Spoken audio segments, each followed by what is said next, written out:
नमस्कार दोस्तों, मैं भावनी मिश्रा अपने चैनल में आप सभी का एक बार फिर से स्वागत करती हूँ। कैसे हैं आप लोग? आशा करती हूँ आप सब स्वस्थ और सुरक्षित होंगे। इस वीडियो में मैं आपसे शेयर करने जा रही हूँ हरितालिका तीज व्रत की संपूर्ण पूजा सामग्री और पूजा विधि। स्टेप बाय स्टेप पूजा कैसे करते हैं और क्या क्या पूजा सामग्री की जरूरत पड़ेगी, इस वीडियो में मैं आपसे शेयर करूंगी, तो वीडियो के साथ बनी रहिएगा। सबसे पहले आप सभी को हरितालिका तीज व्रत की बहुत बहुत शुभकामनाएं।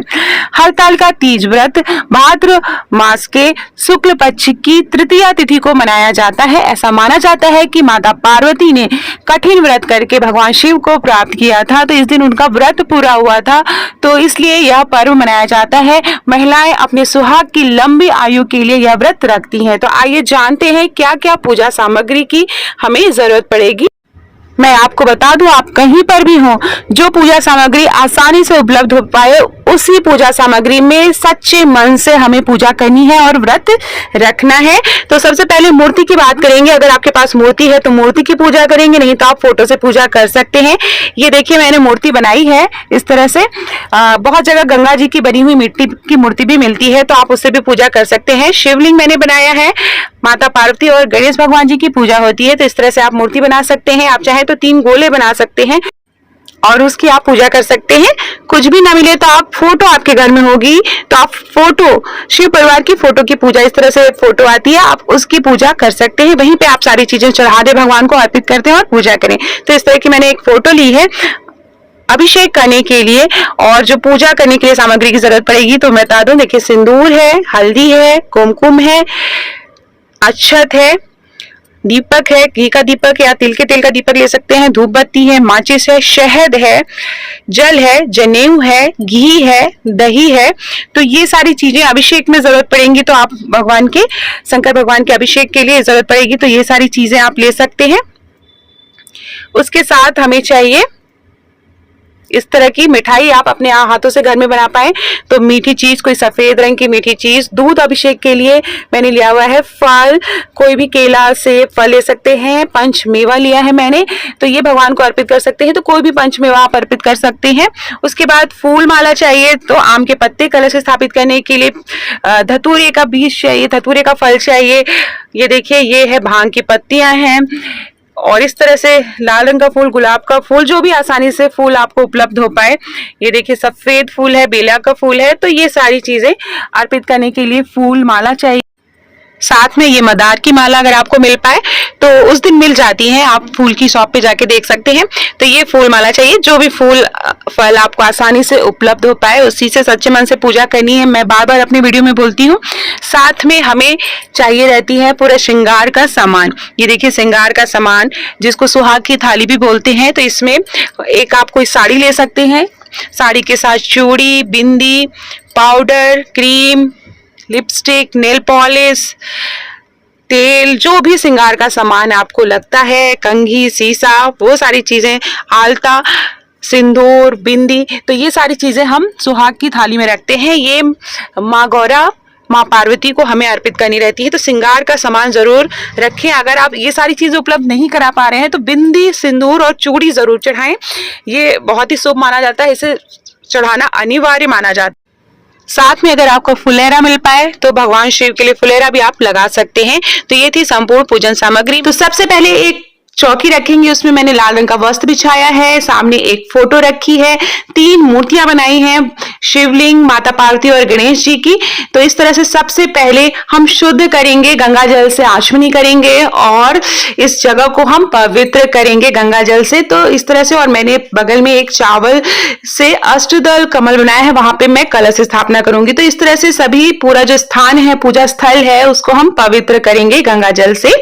उसके बाद हम कलश स्थापना करेंगे। तो कलश स्थापना के लिए मैंने एक पीतल का लोटा लिया है, उसमें जल डाला है, अच्छा चावल रोली डाला है, उसके ऊपर आम के पत्ते लिए हैं, इसके ऊपर चावल से भरा हुआ पात्र रखेंगे और उसके ऊपर दिया जलाएंगे। बहुत से लोग इसके ऊपर नारियल भी रखते हैं। तो अलग अलग प्रथाएं हैं, आपके यहाँ जैसे होते हैं आप वैसे कर सकते हैं। तो इस तरह से पात्र रखेंगे चावल से भरा हुआ और इसके ऊपर मैंने दीपक रखा है। आप चाहे तो इसके ऊपर नारियल भी रख सकते हैं, नारियल भी बहुत शुभ माना जाता है। तो इस तरह से हम कलश स्थापना करेंगे। उसके बाद हम आगे की पूजा विधि शुरू करेंगे। तो इस दीपक को हम जला देंगे, कलश के ऊपर जो दिया है उसको हम जला देंगे इस तरह से। तो हरिताल का तीज का व्रत बहुत ही ज्यादा इसकी मान्यता है और सभी महिलाएं अपने पति की लंबी आयु के लिए यह व्रत रखती हैं, निर्जला व्रत रखती हैं। बहुत ही कठिन व्रत होता है। तो सबसे पहले गणेश भगवान जी को स्नान कराएंगे, उसके बाद जो है शिवलिंग पे स्नान कराएंगे, माता पार्वती को स्नान कराएंगे, सामने जो फोटो रखी है उस पे स्नान कराएंगे। देखिए, अगर आपको मूर्ति ना मिल पाए, बहुत जगह गंगा जी से बनी हुई मूर्ति मिलती है, और अगर मूर्ति ना मिल पाए तो आप इस तरह से मूर्ति मिट्टी की बना सकते हैं, नहीं तो आप खाली फोटो से पूजा कर सकते हैं। तो अभिषेक करेंगे शिवलिंग पे। तो सबसे पहले जल हमने चढ़ाया, गंगा जल चढ़ाया, उसके बाद दूध चढ़ाएंगे, दूध के बाद दही चढ़ाएंगे, दही के बाद शहद चढ़ाएंगे, घी चढ़ाएंगे और फिर जल अर्पित करेंगे। तो इस तरह से भगवान शिव का हम अभिषेक करेंगे। तो इस तरह से आप अभिषेक कर सकते हैं। इतना अगर आप नहीं कर पा रहे हैं तो खाली आप जल चढ़ा सकते हैं। और इसी तरह से आप मंदिर में अगर जाएंगे तो मंदिर में भी आप इसी तरह से शिव परिवार की पूजा कर सकते हैं। इसी विधि से आप पूजा कर सकते हैं। इसके बाद हल्दी चढ़ाएंगे गणेश भगवान जी को, शिव भगवान जी को रोड़ी चढ़ाएंगे, माता पार्वती को रोड़ी चढ़ाएंगे, सामने जो फोटो है वहां पे भी हम हल्दी कुमकुम लगाएंगे। भगवान शिव को हल्दी नहीं चढ़ाई जाती है, बहुत जगह ऐसी मान्यता है कि भगवान शिव को हल्दी नहीं चढ़ाई जाती है। तो इस तरह से माता पार्वती को आप, गणेश जी को सिंदूर लगाएंगे, माता पार्वती को सिंदूर लगाएंगे, अक्षत चढ़ाएंगे इस तरह से। तो इस तरह से जैसे सरल विधि से आप पूजा कर सकते हैं वैसे ही पूजा करेंगे। भगवान का जाप करते रहेंगे, ओम नमः शिवाय का जाप करते रहेंगे।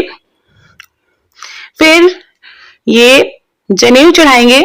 सबसे पहले गणेश भगवान जी को जनेऊ में हल्का सा हल्दी जरूर लगा लें। फिर भगवान शिव को जनेऊ चढ़ाएंगे। तो इस तरह से पूजा करते जाएंगे। दुर्वा चढ़ाएंगे गणेश भगवान जी को, दुर्वा जरूर चढ़ाया जाता है तो दुर्वा जरूर चढ़ाएं। वैसे जो भी चीजें आसानी से उपलब्ध हो पाए आपके पास, आपके घर के आसपास आसानी से उपलब्ध हो पाए, उसी में आप पूजा करिए, परेशान नहीं हुए। अगर कोई चीज नहीं मिल पाती है तो बेलपत्र चढ़ाएंगे। 3, 5, 7, 11 की संख्या में बेलपत्र चढ़ाना है। सामने जो फोटो है आप वहां पे चढ़ा सकते हैं। अगर आपके पास मूर्ति नहीं है तो आप फोटो पे चढ़ा सकते हैं। हमारे यहाँ गंगा जी की, श्री परिवार की बनी हुई मूर्ति मिलती है, गंगा जी की मिट्टी की बनी हुई। धतूरा चढ़ाएंगे और इस तरह से माला चढ़ाएंगे। मंदार की माला है ये, देखिए। तो ये अगर मिल पाए तो, नहीं तो आप कोई भी फूल की, सफेद फूल की माला आप चढ़ा सकते हैं। पीले रंग का फूल चढ़ाएंगे गणेश भगवान जी को, मां पार्वती को लाल रंग का फूल चढ़ाएंगे। तो इस तरह से हमें पूजा करनी है। सामने जो फोटो है वहां पे आप माला पहना दीजिए, जो कलश है वहां पे आप फूल रख दीजिए, कलश को पे भी फूल स्थापित करेंगे। और इस तरह से हमें पूजा करनी है। वस्त्र पहनाएंगे, पीले रंग का वस्त्र गणेश भगवान जी को मैंने पहनाया। छोटा सा इस तरह से वस्त्र आप ले सकते हैं, नहीं तो अगर आप खाली फोटो पे पूजा करें तो आप फोटो पे एक वस्त्र पहना दें, चुनरी पहना दें। मां पार्वती को चुनरी पहनाएंगे, शंकर भगवान जी को वस्त्र पहनाएंगे। अगर इस तरह का वस्त्र न मिल पाए तो आप रक्षा सूत्र को तोड़ तोड़ के आप उसे भी वस्त्र के रूप में आप चढ़ा सकते हैं। इस तरह से माला पहनाएंगे। तो जितने अच्छे से आप सजा सके, चौकी पे चारों कोनों पे अगर आपको केले का पत्ता मिल पाए तो आप केले का पत्ता आप लगा सकते हैं। चौकी को बहुत से लोग बहुत अच्छे से सजा के पूजा करते हैं। तो जितनी चीजें आसानी से आप कर सकते हैं वो करें। मंदार का फूल चढ़ाएंगे, भांग की पत्तियां चढ़ाएंगे। तो इस तरह से भगवान की हमें पूजा करनी है सच्चे मन से। जब भी आप जल चढ़ाएं, फूल चढ़ाएं, ओम नमः शिवाय का जाप करते रहें, ओम गौराय नमः का जाप करते रहें, ओम गणेशाय नमः का जाप करते रहें। फिर मां को सिंदूर चढ़ाएंगे। 7 बार सिंदूर चढ़ाने की प्रथा है हमारे यहाँ। आपके यहाँ अगर 5 बार है तो आप 5 बार चढ़ाएं, या आप जैसे सिंदूर चढ़ाते हैं, आपके यहाँ जैसे प्रथा है आप वैसे चढ़ा सकते हैं। बाद में सुहाग लेना रहता है पूजा के बाद। उसके बाद दीपक जला के रखेंगे। घी का दीपक है, आप घी का दीपक जला सकते हैं या तिल के दीपक जला सकते हैं। धूप बत्ती जला के रखेंगे और भगवान को इस तरह से धूप बत्ती दिखाएंगे। दीपक से आरती करके वहीं पे दीपक सामने स्थापित कर देंगे, रख देंगे। तो जो पूजा का समय है वो थोड़ा सा कंफ्यूजन है, तो आप देख सकते हैं, उसकी मैं वीडियो जरूर बनाऊंगी कि पूजा किस समय करनी है। जो भी आपने नैवेद्य बनाया है वो आप चढ़ा देंगे। जैसे कि जो भी मीठी चीजें आपने बनाई है, बहुत सी जगह गुजिया बनती है तो गुजिया चढ़ा देंगे। उसके बाद फल फूल चढ़ा देंगे। फल जो भी है, पंचमेवा चढ़ाया है। आप अपने हाथों से कोई चीज बना के भगवान चढ़ाना चाहें तो वो आप चढ़ा सकते हैं। तो इस तरह से पूजा करनी है। इसके बाद हमें श्रृंगार का सामान माता को चढ़ाना रहता है। गौरी माँ को श्रृंगार का सामान चढ़ाना रहता है। तो श्रृंगार के सामान में एक सुहाग की थाली आप बना सकते हैं, जिसमें साड़ी, चूड़ी, बिंदी, लिपस्टिक, नेल पॉलिश, आलता, ये सारी चीजें रहती हैं। तो वो आप सुहाग की थाली इस तरह से माँ पार्वती को चढ़ा सकते हैं और उसे फिर किसी सुहागिन महिला को देना रहता है, या आप अपनी सासू माँ को दे सकते हैं या ननद को दे सकते हैं। तो जो भी घर परिवार के कोई सदस्य है उसे दे सकते हैं। तो इस तरह से पूजा करनी है।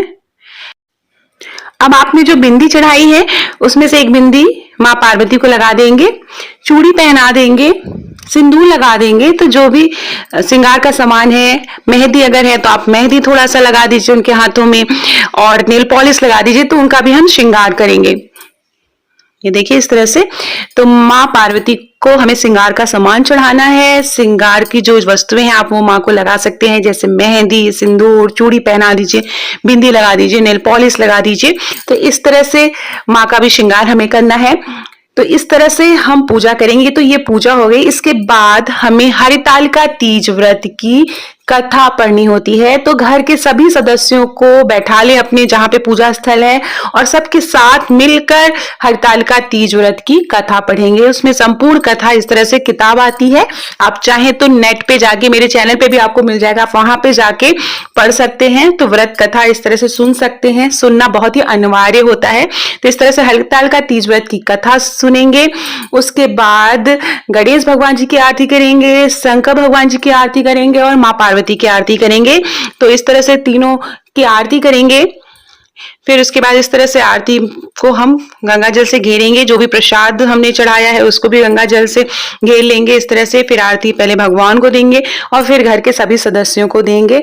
बड़ों का आशीर्वाद लेंगे पूजा के बाद। इसके बाद आप यहाँ पे सुहाग ले सकते हैं। फिर इसके बाद सुबह उठ के, अगले दिन सुबह उठ के व्रत का पारण करने से पहले भी हमें आरती करनी होती है।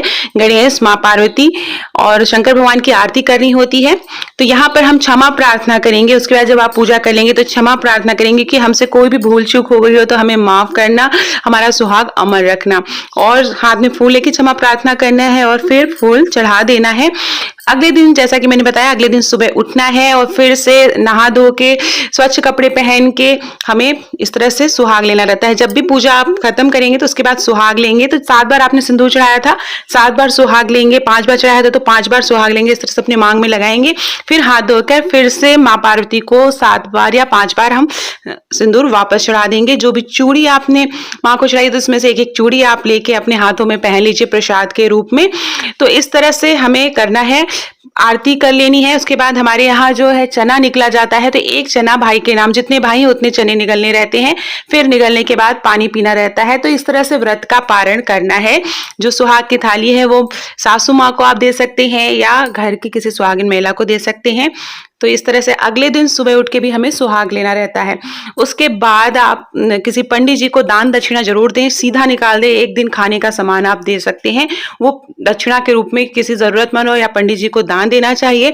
तो इस तरह से हमें हरितालिका तीज व्रत की पूजा करनी है। आप सभी को एक बार फिर से हरितालिका तीज व्रत की बहुत बहुत शुभकामनाएं।